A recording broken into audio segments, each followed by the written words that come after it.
12절 말씀을 보겠습니다. 오늘 이 성구 나간 거예요. 2번에 보면은 창세기 3장을 제가 2장이라고 그냥 했네요. 창세기 3장으로 전부 고쳐서 알면 좋겠습니다. 누가복음 2장 8절에서 12절 한번 같이 읽어볼까요? 그 지역의 목자들이 밤에 밖에서 자기 양떼를 지키더니 주의 사자가 곁에 서고 주의 영광이 그들을 두루 비추매 크게 무서워하는지라. 천사가 이르되 무서워하지 말라. 보라, 내가 온 백성에게 미칠 큰 기쁨의 좋은 소식을 너희에게 전하노라. 오늘 다윗의 동네에 너희를 위하여 구주가 나셨으니 곧 그리스도 주시니라. 너희가 가서 강보에 쌓여 그 위에 뉘어 있는 아기를 보리니 이것이 너희에게 표적이니라 하더니. 아멘. 처음 성탄절이 언제일까요? 첫 크리스마스가 언제일까요? 예수님이 오신 첫 크리스마스는 오늘 누가복음 2장에 있는 요 일입니다. 첫 크리스마스. 그래서 우리 오늘 부른 첫 성탄 찬송 중에 저들밖에 한밤중에 그 원명이 뭐냐면은 퍼스트 노엘 해갖고 첫 번째 크리스마스입니다. 그러면 우리가 이렇게 성탄절이 지금 몇 번째인지 2000번째는 되지만은 항상 처음으로 돌아가 봐야 돼요. 처음 성탄절 때는 무슨 일이 있었을까? 처음 성탄절 때는 무슨 말씀이 있었을까? 그것을 우리 성경 가운데서 한번 오늘 이렇게 짤막하게 살펴보려고 합니다. 그때의 목자들이 시간적으로는 밤이에요. 깜깜한 밤에 양을 치고 양떼를 지키고 있었어요. 양떼들이 있는 그곳에는 아마 주택도 별로 없고 풀밭과 이러니까 아마 아주 캄캄한 밤이었겠죠. 근데 갑자기 빛이 비추면서 천사들이 이 밤에 나타나며 두루 비칠 때 이 목자들이 너무 무서워했어요. 아이고 큰일 났구나. 그때에 천사가 말하되 이렇게 말해요. 무서워하지 말라. 보라, 내가 온 백성에게 미칠 큰 기쁨의 좋은 소식을 너에게 전하노라. 큰 기쁨의 좋은 소식, 온 백성에게. 그러니까 이 목자, 이 양을 치는 목자라고 하는 그 신분은 그렇게 이렇게 존경받는 신분이 아니에요. 거친 환경에서 집을 떠나 있으니까. 집을 떠나 있으면 어떻게 행동하죠? 저는 저한테 진료반 중에 저희 어디 출장 간다고 약을 2달씩 달려서 집 떠나면 술 먹지 말라고 그 가서 아무도 참견하지 않고 있는데 먹으면 큰일 난다고 그 당부를 꼭 하고 있습니다. 그 집 떠나면은 그 통신사에서는 고생이다. 그 좀 더 강조해서 개고생이다 하지만은 집 떠나면 뭐해? 지멋대로 막 사는 거예요. 그러니까 그 목자들이 꼭 그렇다는 건 아니지만은 사회적인 인식은 이렇게 좀 이렇게 별로 신용이 없고 뭐 그냥 환경 따라 이렇게 해서 심지어는 이 목자들이 증언하는 얘기는 그 증거 취급도 안 해요. 그거는 그냥 법정에서 할 때도 이게 증거가 이게 받아들일 만한 말이냐 아니냐 이럴 때 그 별로 그렇게 신빙도가 없는. 근데 그런 사람들에게 빛이 비추면서 뭐라 하냐면 온 백성에게 미칠 큰 기쁨의 좋은 소식을 전한다 그랬어요. 그러니까 성탄절은 막 추리가 번쩍번쩍하고 막 이러는 게 아니라 뭐예요? 온 백성에게 미칠 좋은 소식을 내가 듣는 거예요. 듣고서 마음에 다시 한번 생겨보는 게. 그러면서 그 좋은 소식이 무엇인가 했더니 오늘 다윗의 동네에 너희를 위하여 구주가 나셨으니 곧 그리스도 주시니라. 너희를 위하여 구주가 나셨다. 그분이 곧 너희를 구원할 그리스도라는 말은 우리가 이제 우리처럼 고유명사로 쓰지만은 뜻은 뭐예요? 우리를 구원할 주님이다.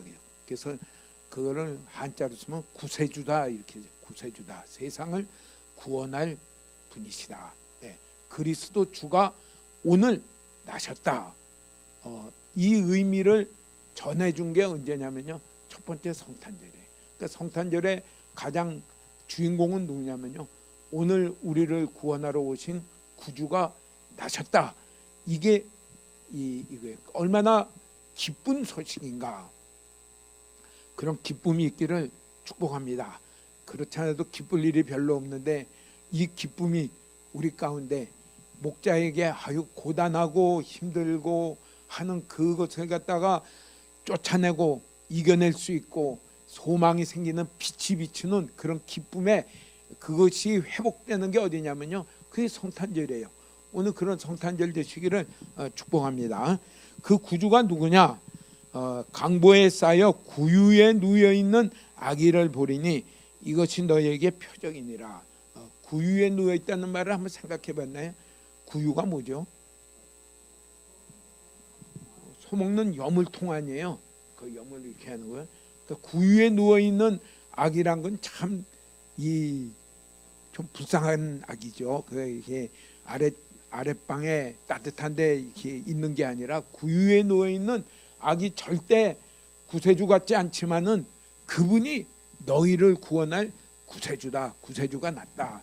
오늘 우리 첫 번째 성탄절에 이 목자들에게 전해졌던 놀라운 그 소식이 오늘 성탄절을 맞이한 우리 한 분 한 분 서강교회 모든 성도님들 안에도 그런 말씀이 전해지고 캄캄한 밤에 빛이 비춰지듯이 나의 삶에 빛이 비춰지고 소망이 생겨지는 그런 성탄절이 되시기를 축복합니다. 예, 그러면은 구주가 나셨으니 이게 기쁜 소식이다 그랬어요. 구주가 나신다는 얘기를 구약 성경에는 계속해서 예언을 했습니다. 그 중에 대표적인 것으로 이렇게 보면은 창세기 3장 17절에서 19절에 보면 왜 구주가 우리에게 필요한가? 거기에 이렇게 말했어요. 아담에게 이르시되, 이때가 언제냐면요. 아담이 선악을 알게 하는 선악과를 먹고 난 다음에 그 다음에 하나님이 아담을 불러서 이렇게 얘기한 거예요. 죄를 지은 다음에 해요.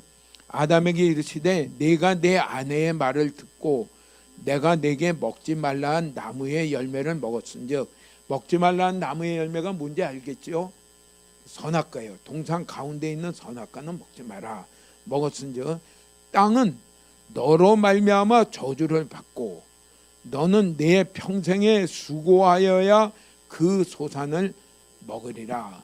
그 다음서부터 뭐냐면 땅이 저주를 받았다. 그리고 사람은 어떻게 살아야 되느냐면요, 평생에 수고하여야 소산을 먹으리라. 그래서요. 그래도 참 그렇게 이 자녀들을 기르고 손주들을 보면서 이렇게 하동안 참 수고들을 다 많이 하셨죠. 근데 그걸로 끝나는 게 아니라 평생에 수고해야 된다. 그러니까 수고 안 하려고 살려고 하면은 뭐밖에 없어요? 그건 사기치는 일밖에 없어요. 남 속이고 어떻게 하든지 자기는 안 하고서 이렇게 하는 게, 사는 길은 뭐냐? 수고해야 된다. 수고해야 된다. 그러면서 왜 그랬냐면은 땅이 아담이 죄를 지음으로 말미암아 저주를 받았기 때문에 수고해야 된다. 예. 그다음에 그 다음 절에 이랬어요. 땅이 내게 가시덤불과 엉겅퀴를 낼 것이라. 가시덤불과 엉겅퀴는 뜻이 뭐예요? 땅을 갖다가 수고했으면은 이게 잘 곡식도 잘하고 잘 돼야 되는 건데 그게 아니라 가시덤불이 생기고 엉겅퀴니까 할 때도 고생하고 하고서도 별로 수확이, 노력에 비해서 수확이 별로 없어요. 그런 다들 그렇게 왔을 거예요. 내가 계획한 대로 항상 잘 됐으면은 그거는 뭐 대박이라는 말이 나오지가 않지요. 그건 전부 다 안 되고 있는데 뜻밖의 잘 됐어. 그러니까 뭐 대박이다 이렇게 얘기하죠. 그러니까 이게 언제서부터 그랬느냐면요, 아담이 죄를 지은 다음부터 그랬어요.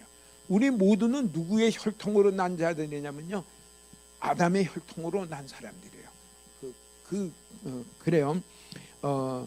그러면서 그 다음 절에는 이렇게 말했어요. 내가 흙으로 돌아갈 때까지 얼굴에 땀을 흘려야 먹을 것을 먹으리니 내가 그곳에서 취함을 입었습니다. 너는 흙이니 흙으로 돌아갈 것이니라. 여기 두 가지를 말하죠. 땀을 흘려야지 먹을 수가 있다.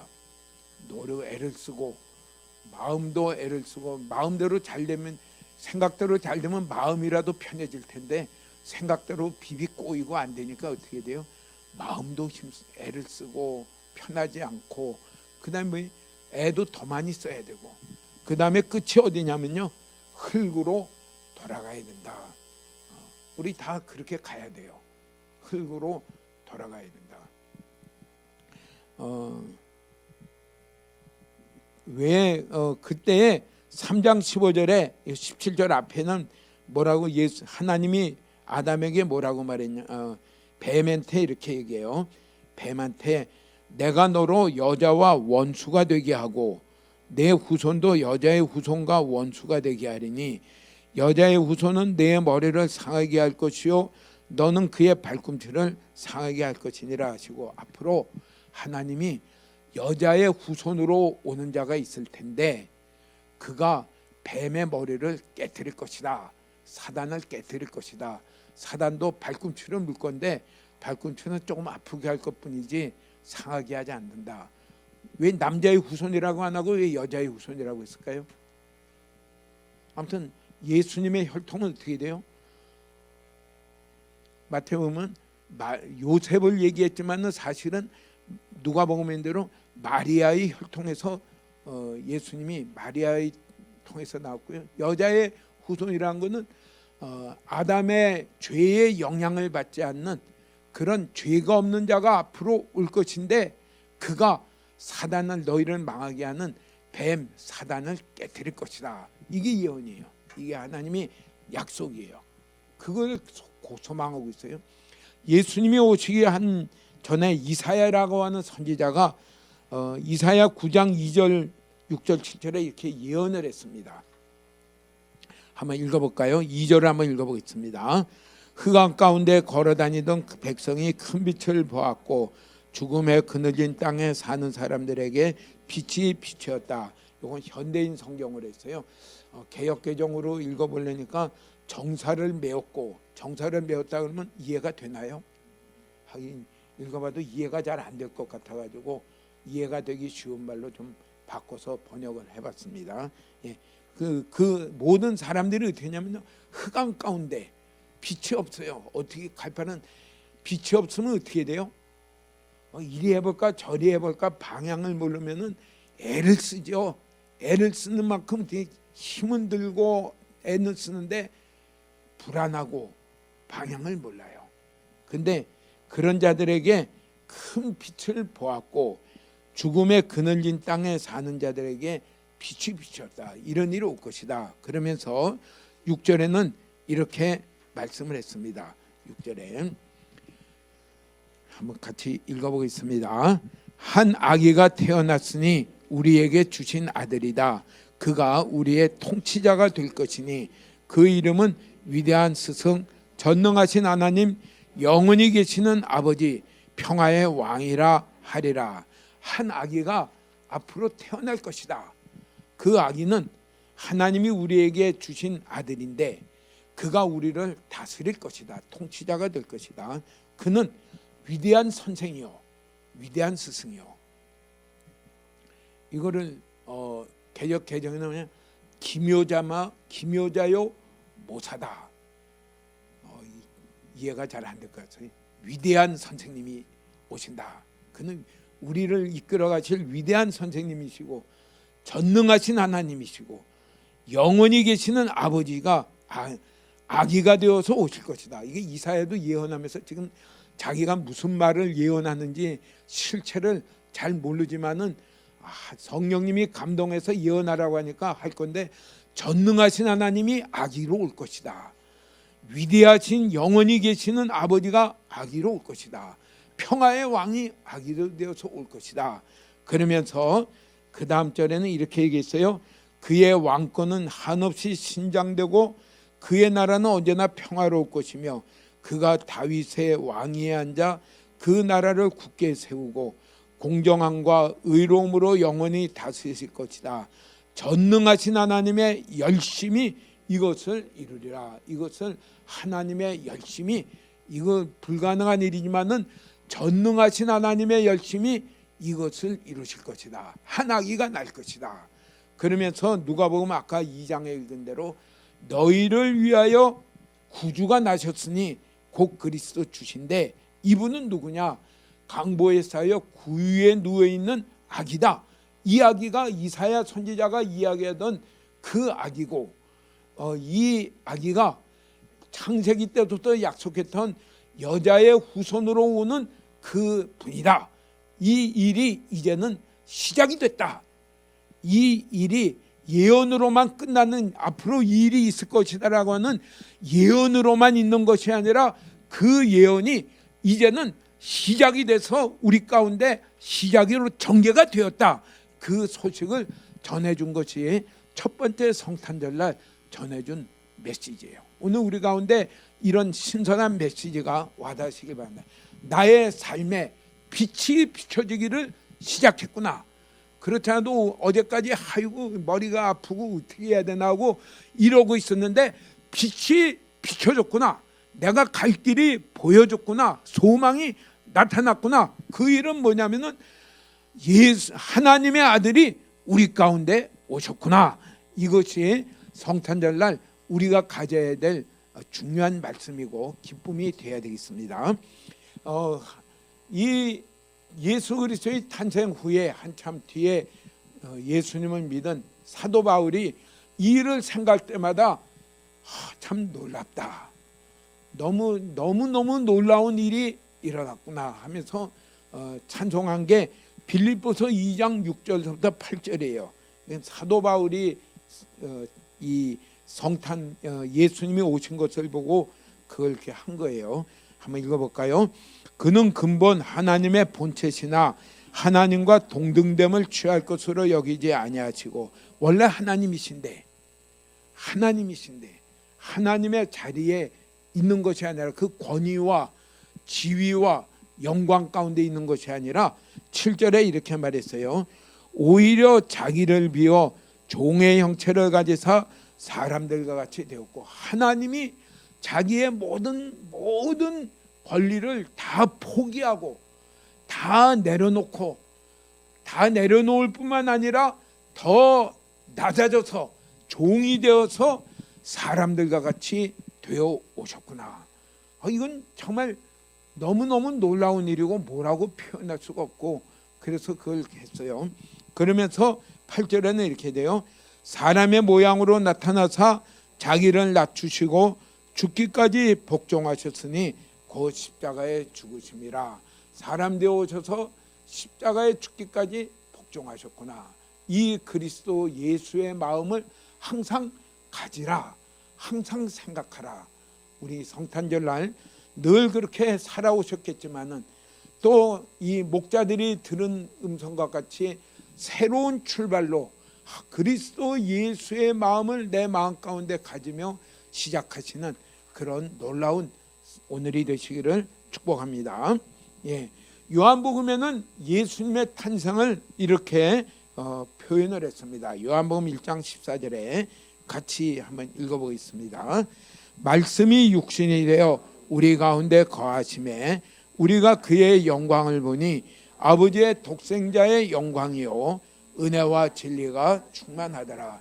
예수님이 오신 것을 뭐라냐면 말씀이신 하나님, 성자 하나님이 육신이 되어 오셨구나. 하나님이 육신이 되어 사람의 몸으로 오시려니까 어떻게 돼요? 하나님으로의 가지신 권위를 다 포기해야 돼요. 그 가지신 지위도 다 포기해야 돼요. 옛날에 선한 임금님들 이렇게 얘기할 때 뭐예요? 구중 궁궐에 왕복을 입다가 어떻게 돼? 백성들이 어떻게 사는가 하고 보려면 어떻게 돼요? 왕복을 벗고 누구의 이 평민들 옷을 입고, 그리고 화려한 이 경호인들을 데리는 것을 다 놔두고 딱 한 사람, 자기 호위할 사람 한 사람 데리고 위험을 무릅쓰고 이렇게 와서 쭉 어떻게 사느냐고 봤다고 그러죠. 보려면 어떻게 돼요? 다 포기해야 돼요. 나를 만나려고 오신 하나님이 하나님의 모든 권위를 포기하고 나를 만나러 오셨구나. 이런 이 마음의 생각이 자꾸 퍼져가시면 좋겠습니다. 그러면서요 그렇게 말해요. 말씀이 육신이 되어 우리 가운데 거하심에. 거한다는 얘기는 뭐예요? 거한다는 얘기는 아예 짐 싸고 와서 살려고 왔다 이 뜻이에요. 옆에 우리 가운데 오셨구나. 우리 가운데 잠깐 왔다 가시는 게 아니라 나의 평생에 함께 하시려고, 평생에 뿐만 아니라 영원히 하나님 나라에서 영원히 함께 하시기 위해서 지금 내게 오셨구나. 이거를 이 사도 요한은 그 예수님의 탄생을 그렇게 표현했어요. 오늘 성탄절의 의미는 뭐예요? 하나님이 육신을 입고 내게 오셨구나. 나와 지금 함께 하시려고 오셨구나. 오신 이유는 뭐냐면요, 은혜와 진리가 충만하더라. 은혜를 주시기 위해서. 그 목자의 신분과 같이 힘들고 낮고 천한 가운데서 그 자리에서 나를 이끌어서 함께해서 하나님의 영광에 함께하는 자로 이끌어가기 위해서 나를 찾아오셨구나. 나에게 참 사는 길을 보여주기 위해서 오셨구나. 우리 오신 예수님을 반갑게 만나고 늘 보시기를 축복합니다. 이렇게 하면 좀 더 도움이 될 것 같아요. 사도 바울은 그래서 늘 말하기를 너희 가운데 그리스도가 계신다 이렇게 표현을 했고요. 이게 실감이 안 나면 어떻게, 말씀이 육신이 되어 우리 가운데 거하시면 항상 내 옆에 계신다. 혼자 사지 마세요. 네 옆에 계신다는 얘기는 뭐예요? 이야기할 수 있어요. 예수님, 이때는 어떻게 제가 해야 되나요? 이때는 제가 어떻게 이해해야 되나요? 뭐 여러 가지 일들을 만나죠. 참 어처구니 없는 일도 만나고 또 참 이상한 일도 만나고 뭐 여러 가지 일을 만날 때 먼저 예수님과 같이 얘기해라. 물어보고 인도받고 어떻게 해야 되나요? 인도받고 그와 함께 살아가는 삶을 걸어가봐라. 그러니까 이 어떤 자격을 요하는 게 아니라 낮고 천한 그 자리로 누가 오셨느냐면요, 하나님이 오신 거예요. 그러니까 이 예수 믿으라고 그러면은 꼭 그런 사람이 꼭 그래. 담배 끊고 나서 내가 술도 끊고 그러고서 내가 그렇게 해야죠. 뭐 지금 내가 지금 담배도 하루에 한 가씩 피고 술도 많이 이렇게 먹는데 내가 이래 갖고 교회 가겠습니까? 네, 얘기했습니다. 그 이유를 잘 돼요. 근데 예수님이 오신 건 뭐예요? 담배 끊는 자에게 오신 게 아니라 뭐예요? 그냥 엉망인 사람한테 왔어요. 엉망인 사람한테. 그 와서 뭐예요? 같이 가자. 그리고 살살살살 이끌어 가십니다. 이끌어 가세요. 영국의 부흥회 때는 뭐예요? 영국 탄광에 있을 때는 이 영국은 월급제가 아니라 뭐냐면요, 주급제예요. 그러니까 탄광에 가서 힘들게 막 지하에 가서 석탄 캐가지고 가서 모으면은 일주일 되면 이제 이걸 받습니다. 주급을 받습니다. 그럼 그 사람들이 어디 가요? 전부 술집 가요. 술집 가서 그날 받은 거 가지고 다 그냥 먹어요. 집에는 어떻게 갖고 가요? 아무것도 갖다 주지 않아요. 그러니까 뭐 집은 엉망이죠. 또 술 먹으면 어떻게 돼요? 그러면 호기가 생겨서 막 그냥 상대방하고 싸우기 바빠요. 막 때리고 치고 받고 하니까 어떻게 돼요? 경찰서에서 경찰이 쫓아와가지고 다 붙잡아가요. 그러니까 항상 이 경찰서의 유치장은 대만원이에요. 이렇게 주급받고 나면 이 사람들로. 근데 그 사람들에게 가서 웨슬레나 휘트빌리 같은 사람이 예수 그리스도를 전했어요. 그 유명한 얘기가 있어요.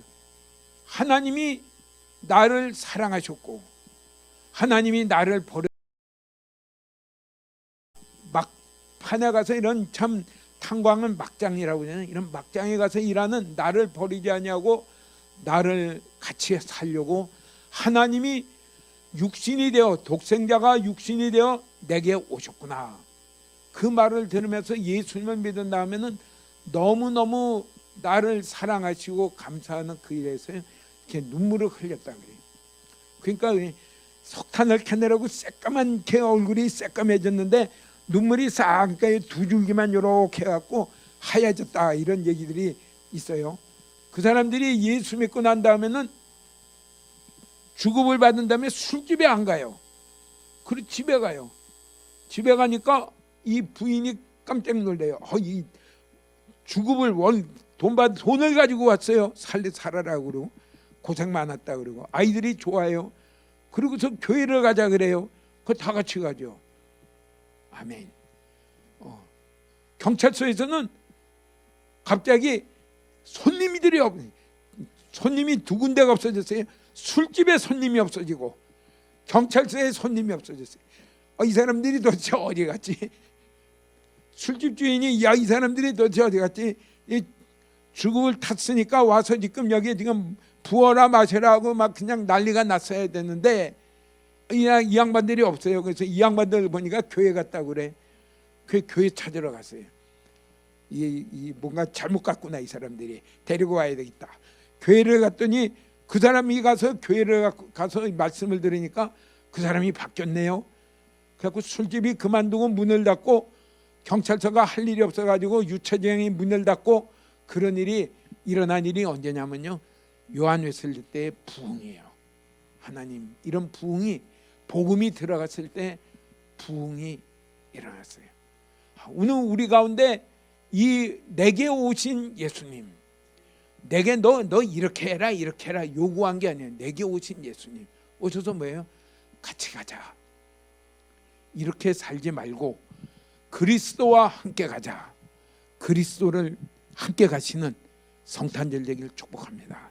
그리스도를 찾으십시오. 그분은요, 하늘의 모든 영광을 버리고 오셨기 때문에 절대로 나를 떠나지 않아요.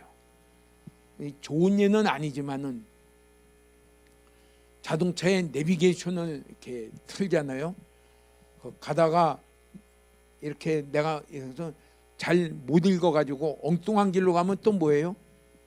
내비게이션이 야 하고 너 인도 못하겠다고 또 꺼지는 게 아니라 거기서 또 갈 길을 또 찾아줘요. 어디 가든지. 주여, 내가 지금까지 내가 떠나서 문제지 그리스도는 나를 떠나지 않으신다. 와서 뭐예요? 또 가자 이래요. 또 가자. 그러고 가요. 그분께 맡기며 같이 가시기를 축복합니다. 그렇게 같이 가니까 역사가 증명해요. 영국이라는 나라가 완전히 그 해적의 나라예요. 해적의 나라가요, 그리스도를 믿고 나니까 뭐하냐면요, 신사의 나라로 바뀌어졌어요. 신사의 나라 바뀌어져요. 야, 너 좀 본 좀 따라가라 그런 게 아니라 그리스도를 생각하며 가니까 바뀌어져요. 내 삶을 이제 내가 이 그리스도와 함께 할 수 있는 이 기회를 내가 놓치지 않겠습니다. 같이 가겠습니다. 그리스도와 같이 가려니까 부지런히 그리스도에게 바로 옆에 있는 것 같이 자꾸 물어요. 마음으로 물어요. 주님, 이런 일이 있네요. 이럴 때는 어떻게 해야죠? 어떻게 가야 되죠? 그러면서 따라가세요. 내가 막 내 맘대로 막 가면 내가 그리스도를 떠나가고 가는 거지만은 따라가세요. 언제나 따라가면은 그 일은 영원히 나를 존귀한 자로 만들어 가실 것입니다. 나를 존귀한 자로 만들 뿐만 아니라 영원한 하나님 나라에서 영광 가운데 나를 이끌어 가실 것입니다. 그 일이 시작이 됐다. 그게 성탄절이에요. 그 일이 시작이 됐다. 오늘 늘 1년 전에도 우리 성탄절을 맞이했지만 늘 새롭게 시작하는 마음으로 내가 오늘 그리스도와 내가 같이 가야 되겠다. 그분이 나와 함께 하려고 지금 나에게 거하시려고 오셨구나. 내가 같이 가야 되겠다. 그러면서 출발하시면 의미 있는 성탄절이 되겠습니다. 요한복음 15장 13절에는 이렇게 말씀을 했습니다. 요한복음 15장 13절에는 한번 같이 읽어볼까요? 사람이 친구를 위하여 자기 목숨을 버리면 이보다 더 큰 사랑이 없나니. 예, 친구를 위하여 자기가 대신 죽어요. 그럼 정말 진한 사랑 아니에요? 진한 사랑이죠. 목숨이 아니더라도 좀 많이 희생만 하더라도요, 진한 사랑이에요. 예. 예. 우리 가운데 참 그런 걸 잊어버리면은 참 배은망덕이다 이렇게 얘기하죠. 진한 사랑이에요. 예. 그런데 하나님 말씀이 육신이 되어 우리 가운데 거하시는 성탄절날 보니까 뭐를 우리가 계산할 수가 있냐면요, 하나님의 나를 향한 사랑이 얼마나 크신가 하는 거를 갖다가 한번 이렇게 계산을 해볼 수가 있어요. 보통 그럴 때 하나님은 사랑이셔. 그래 사랑이지. 그렇지만은 실제 내가 뭐 이게 감이 안 잡히는데, 하나님이 육신이 되어 지금 내게 오셨구나. 그걸 한번 생각을 해보세요. 얼마나 희생을 했을까. 도대체 우리 제일 계산이 빠른 거는 이 비용으로 계산하는 거죠. 돈이 얼마나 썼을까, 얼마나 손해봤을까. 하늘 보좌를 다 버리시고 이 땅에 이 외양간 구유에 누일 정도로 낮아지셨으면 도대체 얼마나 나 때문에 손해를 봤을까. 그게 사랑입니다. 세상에는 그런 사랑이 없어요. 그 사랑을 우리가 생각하면 어떤 사람이 돼요? 기쁨이 그냥 회복이 돼요. 그냥 이 나를 배반한 사람 생각하면 어떻게 돼요? 참 이 세상이 왜 이래 하면서 그냥 먹고 싶은 생각도 없어요. 내가 저를 위해서 얼마나 했는데. 어떤 분이 그런 분이 있어요. 와서 나한테 하소연해서 제가 알아요. 어떤 분이 이미 다 이제 세상을 다 떠나신 분들인데, 그분이 위로 이 딸이 넷이 있고 또 전처가 맞추니까 또 뒤에 후처를 해서 아들 하나 딸 둘이니까 참 딸 6에 아들 하나 이렇게 있어요.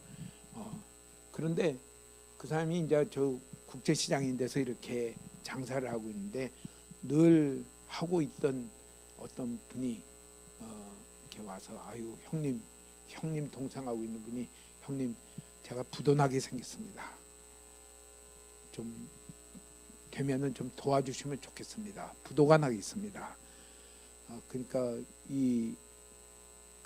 이제 장사하는 분이 뭐라고 되냐면, 자기 딸 등록금 대려고 이 준비해놓은 돈을 선뜻 빌려줘요. 가서 쓰게, 부도 빨리 맞게. 그래서 딸은 어떻게 해요? 등록금이 없으니까 1년 한 학기 휴학을 했어요. 휴학을 하고 그걸 갖다 이렇게 해서 부도를 막고, 그가 이제 해서 그 사업이, 그 부도 그 위기를 벗어난 다음에 굉장히 사업이 커졌어요. 그 외국에서 수입하다 하는 게 굉장히 커서 굉장히 됐고, 이 장사하던 분도 그런 대로 살다가 이제 나이가 많고 하니까 다 정리하니까 이제 참 어려워졌는데, 그 부인은 이제 그 일들을 다 빤히 다 할 거 아니에요. 저렇게 크게 성공했는데 좀 이때 좀 도와주면 좋겠는데, 모르는 척 하다라는 거죠. 그래가지고 속이 하도 상하니까 어떻게 돼요? 전혀 나하고는 모르는 나한테 와서 투덜투덜 그래서 제가 그 일을 알아요. 우리가 참 실수도 이렇게 할 수도 있겠구나. 그분이 또 그렇게 박한 분이 아닌데 그게 투덜투덜 돼요. 또 그렇게 해요. 근데 하나님의 독생자를 보내셔서 우리에게 보내신 하나님의 사랑은 도대체 얼마나 큰 사랑일까? 자기의 아들을 다 육신이 되어서 우리 가운데 보내신 그 하나님의 사랑을 조금 이렇게 계산기를 두들겨서 계산을 해보니까, 이 사랑이 진짜 크구나. 그것을 우리가 이렇게 좀 계산해 볼 수 있고, 좀 이렇게 좀 측량해 볼 수 있는 그게 뭐냐면요, 이게 성탄절날 하나님이 우리 가운데 오신 그 사랑을 생각하는 일이에요. 오늘 우리 성탄절에는 말씀이 육신이 되어 우리 가운데 거하 우리와 항상 함께 하시며 그 하나님의 그 우리를 향하신 쏟으신 희생, 그거는 뭐냐면요, 친구를 위하여 자기 목숨을 버리면은 그보다 더 큰 사랑이 없다. 그보다 더한 사랑이 오늘 우리 가운데 오셨구나. 이게 우리를 즐겁게 만드는 일이에요. 이게 우리를 다시금 이 웃음을 띠게 되며 우리가 다른 사람에게 사랑을 베풀어 줄 수 있는 그런 우리 가운데 일어나는 그 샘과 같아요. 그런 샘이 우리 가운데 막 펑펑펑펑 솟아나는 그런 샘이 성탄절날 일어나야 된다. 이게 처음 성탄절날 우리에게 주시는 일이에요. 그렇게 되시는 오늘이 되시길 축복합니다. 세 번째는 로마서 8장 31절에서 32절에 이렇게 말했습니다. 31절 한번 읽어볼까요? 그런즉 이 일에 대하여 우리가 무슨 말하리요? 만일 하나님이 우리를 위하시면 누가 우리를 대적하리요? 자기 아들을 아끼지 아니하시고 우리 모든 사람을 위하여 내주시니가 어찌 그 아들과 함께 모든 것을 우리에게 주시지 아니하겠느냐. 이 말의 뜻은 뭐냐면 항상 우리와 함께 하시는 그리스도 예수님이 우리에게 어떤 일을 하시느냐, 이게 되니까 뭐예요? 하나님이 우리를 위하시면 누가 우리를 대적하리요? 그리스도와 함께 한다는 그 얘기는 항상 하나님이 우리를 위하시는 길이에요. 우리는 우리의 이 세상적인 관점에서 볼 때는 야, 그리스도와 함께 가니까 험한 꼴도 당하고 어려운 일도 당하고 사도 바울에는 뭐라고 말해요? 몇 번 물에 빠졌다고 그랬죠. 배가 파손하기를 5번 파전하고 이 태장을 맞기를 3번을 맞고 빌립보에서는 감옥에 갇히고 착고에 갇히고 뭐 여러 가지 일들이 만났지만은 그리스도와 함께하는 일은 나를 고생하게 하는 게 아니라 항상 하나님이 나를 위하신다. 나에게 사랑으로 나를 최선의 길로 인도하신다. 그래서 32절에는 아들을 아끼지 아니하시고 우리 모든 사람을 위하여 내주시니가, 아들을 내주셨으면 모든 걸 다 주신 거 아니에요? 그분이 어찌 그 아들과 함께 모든 것을 우리에게 주시지 않겠느냐. 할렐루야. 이게 그리스도가 우리와 함께 하시는 일이에요. 그 하나님이 우리에게, 하나님이 아들이 우리에게 오셔서 우리와 함께 하시는 구주가 나셨다는 일은 하나님이 항상 우리를 최선의 길로 최고의 사랑으로 인도하시는 일이 오늘 우리에게 지금 인도하고 계신다. 이것을 우리에게 성탄절날 좀 더 많이 생각하시면서 주님, 제 계산을 내려놓고 나에게 자기 아들을 아끼지 아니하신 그 하나님이 내게 모든 것을 최선의 길로 인도하시는 그 길을 제가 따라가고 손잡고 같이 가겠습니다. 그런 성탄절이 되시기를 주 이름으로 축복합니다. 오늘은 처음 있었던 이 성탄절 크리스마스가 그날 목자에게 일어났던 일들을 생각해 보면서 오늘 이 일들이 우리 가운데 다시금 풍성하게 일어나기를 소망하면서 말씀을 생각해 보았습니다. 너희를 위하여 구주가 나셨으니 곧 그리스도 주심이라. 그 일들이 오늘 우리 가운데 새롭게 와닿으시며 그 말의 뜻이 무엇일까? 구주가 나셨다는 뜻이 무엇일까? 3가지로 생각을 했습니다. 첫째는 그리스도가 나와 항상 함께 하신다. 말씀이 육신이 되어 우리 가운데 거하심에 하나님이 나를 떠나신 적이 없습니다. 언제나 함께 가시는 그런 동행하는 길이 되시길 축복합니다. 두 번째는 막연한 그 사랑이 눈에 보이게, 내가 알 수 있게, 내가 측량할 수 있도록 그 사랑이 내게 보여졌습니다. 그 사랑을 날마다 더 바라보면서 그 사랑이 측량할 수 없는 그 사랑이 자꾸 풍성함으로 우리 가운데 늘 소망과 평안함과 기쁨이 있으며 그 사랑을 나눠주시는 우리가 되시길 축복합니다. 세 번째는 우리와 함께 계시는 그 하나님이 내게 최선의 길로, 모든 하나님의 최선의 사랑으로 나를 인도하시는 것을 굳게 믿으며 그분을 의지하고 걸어가는 그런 의미 있는 성탄절이 되시기를 주의 이름으로 축복합니다.